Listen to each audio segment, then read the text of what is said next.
이어서 포항 CBS 기자들과 함께하는 뉴스 이데이 시간입니다. 오늘은 포항시가 K배터리 글로벌 특구로 부상한다는 소식 살펴볼 텐데요. 박정로 기자 나와 있습니다. 안녕하세요. 네. 철강 산업도시 포항이 배터리 2차 전지 소재 생산 분야를 거점으로 주목을 받고 있습니다. 최근에는 전국에서 처음이었죠. 3년 연속으로 이 우수 특구로 지정이 됐지 않습니까? 네, 그렇습니다. 포항이 2019년도에 차세대 배터리 리사이클링 규제 자유 특구로 처음으로 지정된 바가 있는데요. 네. 중소벤처기업부가 올해 포항을 다시 우수 특구로 지정을 했습니다. 전국 29개 특구 가운데 처음으로 3년 연속으로 우수 특구로 지정이 된 것입니다. 이렇게 되면은 K배터리로 글로벌 특구가 발전될 수 있는 그런 어떤 계기가 되지 않을까 싶은데 어떻습니까? 네, 포항시가 배터리 규제 자유특구의 이 같은 성과를 기반으로 윤석열 정부 110대 과제로 선정이 되기도 했었는데요. 네. 이것을 기반으로 글로벌 규제 자유특구로 지정을 받기도 했었습니다. 이번 3년 연속 우수 특구 지정으로 포항시는 2차 전지 소재 상용화와 배터리 자원 순환 그리고 탄소 밸리로 이어지는 K 배터리 글로벌 특구로의 그 스케일업에 본격적으로 나서게 됩니다. 이런 성과는 철강 산업 일변도에서 벗어나서 새로운 이른바 그 먹거리를 찾기 시작하면서 수년 전부터 차근차근 준비해온 결과물이 아닐까 싶은데 어떻게 볼 수 있을까요? 네, 포항시는 철강 산업 불황을 극복하기 위한 전략으로 지난 2017년도부터 배터리 소재 산업 육성에 나섰는데요. 예. 5년여 만에 전고체와 양극재 그리고 음극재 등 배터리 소재 전 분야에서 국내 1위 생산 도시로 변신하는 데 성공을 했습니다. 네. 국내 1위 양극재 생산 업체가 바로 에코프로인데요. 이 에코프로가 현재 포항 영일만 산업단지 내에 들어서 건설 중이고요. 2025년도까지 총 2조 2천억 원을 투자하는 프로젝트를 이어가고 있습니다. 네. 이게 바로 에코프로 포항 캠퍼스로 불리는 프로젝트인데요. 바로 배터리 생산에 필요한 소재 추출부터 양극재 소재 생산 그리고 리사이클링으로 이어지는 배터리 공급 모델을 구축하는 사업입니다. 여기에 고용된 인력만도 2,400여 명이라고 합니다. 네.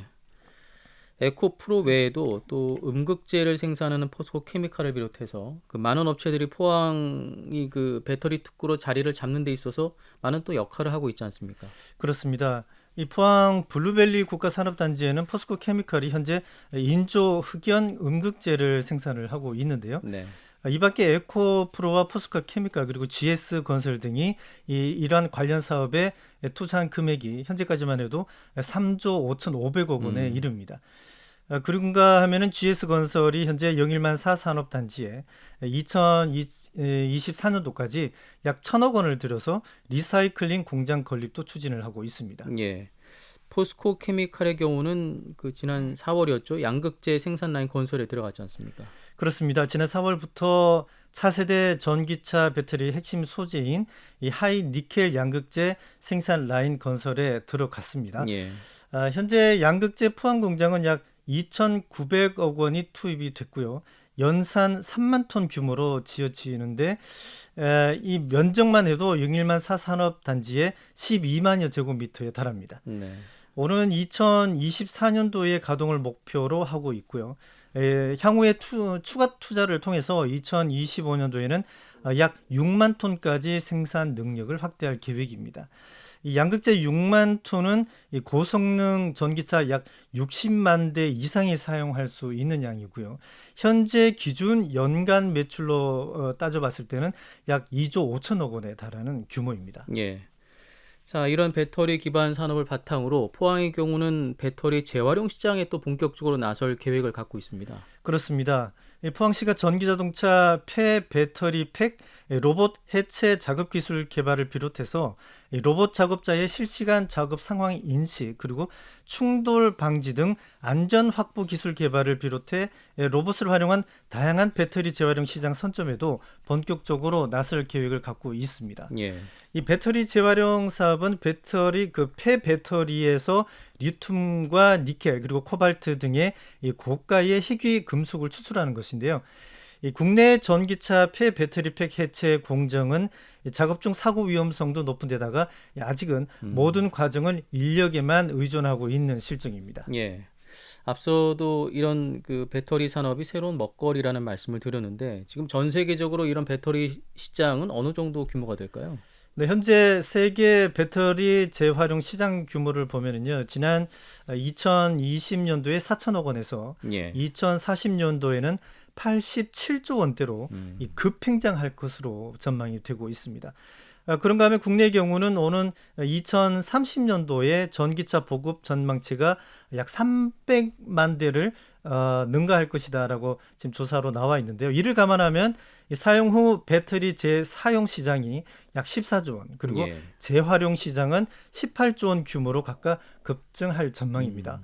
이 때문에 미래 먹거리 분리칩으로 부상하고 있는 이유도 이런 데 있다고 볼 수가 있습니다. 예. 그 포항이 고안전 보급형 배터리 상용화 기반 구축 사업을 추진한다고 하는데 이게 어떤 사업일까요? 네, 이게 내년부터 본격적으로 시작이 되는데요.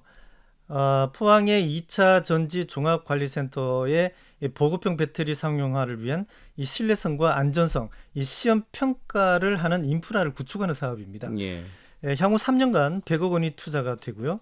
이 시험 평가 인프라 시설에는 품질 개선과 시제품 제작 기술 이러한 다양한 지원을 하게 됩니다. 그리고 고안전 보급형 배터리는 이 양극 소재인데요. 리튬과 인산, 철을 사용하기 때문에 기존 니켈, 코발트, 만간 이런 배터리보다는 이 가격 경쟁력과 안정성에서 강점이라고 볼 수가 있습니다. 하지만 짧은 주행 거리라든지 에너지 밀도가 낮다는 게 단점으로 작용을 하고 있고요.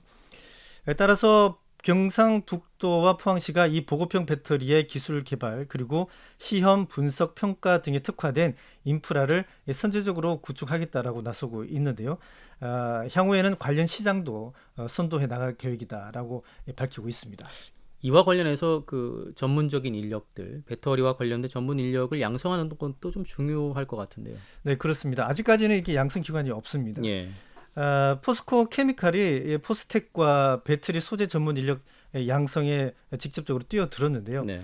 2차 전지 산업진흥원 설립 등 배터리 전문 인력 양성 플랫폼도 구축할 계획입니다.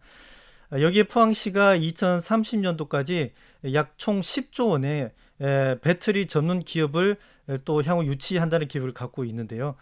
포항 산업 구조를 2차 전지를 비롯한 저탄소 신산업으로 다변화해서 포항 경제에 새로운 혁신과 활력을 불어넣겠다는 각오를 밝힌 바가 있습니다. 이 때문에 이게 전문 인력 없이는 이러한 경쟁력을 뒷받침할 수가 없겠죠. 네. 때문에 포스코 케미칼이 포스텍과 배터리 소재 전문 인력을 양성하기로 하고 최근에 이 배터리 트랙 협약도 체결한 바가 있습니다. 예. 그러면 이런 인력들이 교육 과정을 마치게 되면 취업으로 바로 이어질까요? 지금은 그럴 계획을 갖고 있다고 해요.